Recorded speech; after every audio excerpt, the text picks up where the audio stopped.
ویل کېږي چې د زلزلې نه 40 سکنډه مخکې د دغې باباجي سره 3 عالیشان ښایسته مزېدار کورونه وو، خو د زلزلې نه صرف او صرف 40 سکنډه پس د دغې باباجي سره 3 کورونه خو څه 3 روټۍ هم ورسره پاتې نه شوې چې د خوړلې وې.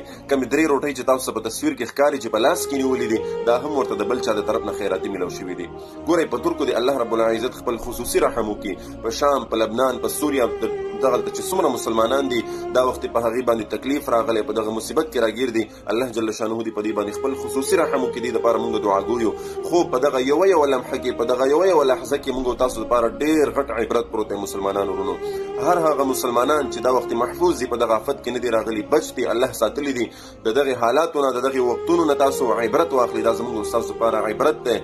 ګورئ په خپله عهده، په خپل مال، په خپل جایداد، په خپل مال او حال او په خپلو بچو، په خپلو پیسو باندې چې دی هېڅکله تکبر او غرور مه کوئ، په دې باندې فخر مه کوئ او ځان چې دی په نورو کمزورو خلکو باندې چې دی لوی مه حسابوئ.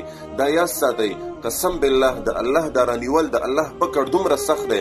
دا خو 40 سکنډه دي چې په 1 سکنډ کې د الله ګورئ هر څه تس نس کولی شي.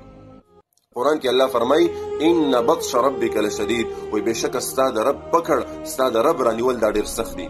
الله به تا ته مال درکړي، تا ته به عهدې درکړي، تا ته به بچي درکړي، تا ته به کورونه جایدادونه درکړي، خو د دغې سره که په تا کې عاجزي او انکساري نه وه، یو وخت به د الله رانیسي. دا یاد وساته. فرعون، هامان، قارون دغه قصې خو موږ تاسو ډېرې اورېدلې وې. په دې نن زمانه کې ګورئ موږ تاسو ته ډېر داسې موقع میلاویږي چې په هغې کې الله رب العزت خپله لویي او خپل طاقت موږ تاسو سره ښایي. لہذا تکبر د دې نه ځان وساتئ. تکبر دا ډېره عظیمه ګناه ده. تکبر دا د الله صادر دی، زموږ او ستاسو د رب، زموږ او ستاسو د خالق مالک ذات چې الله موږ پیدا کړي و دا د هغه صادر دی.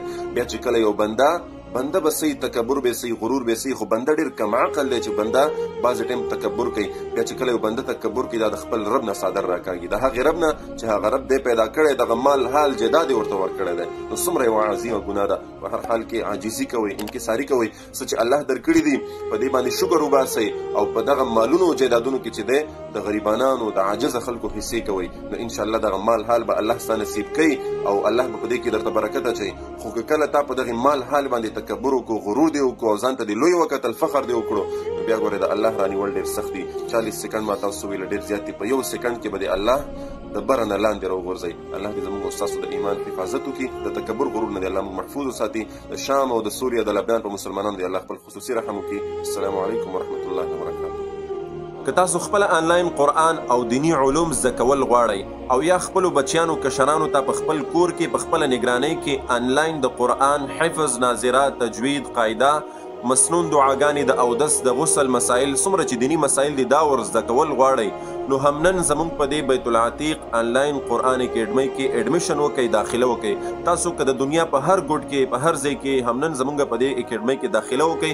انشاءالله العظیم په احسنه طریقه سره، په بهتره طریقې سره به ستاسو کشرانو ته، تاسو ته دینی زده کړې درکول کېږي. سکرین باندې چې کوم نمبر تاسو ښکاري په دې باندې به موږ سره په وټساپ باندې رابطه ساتئ.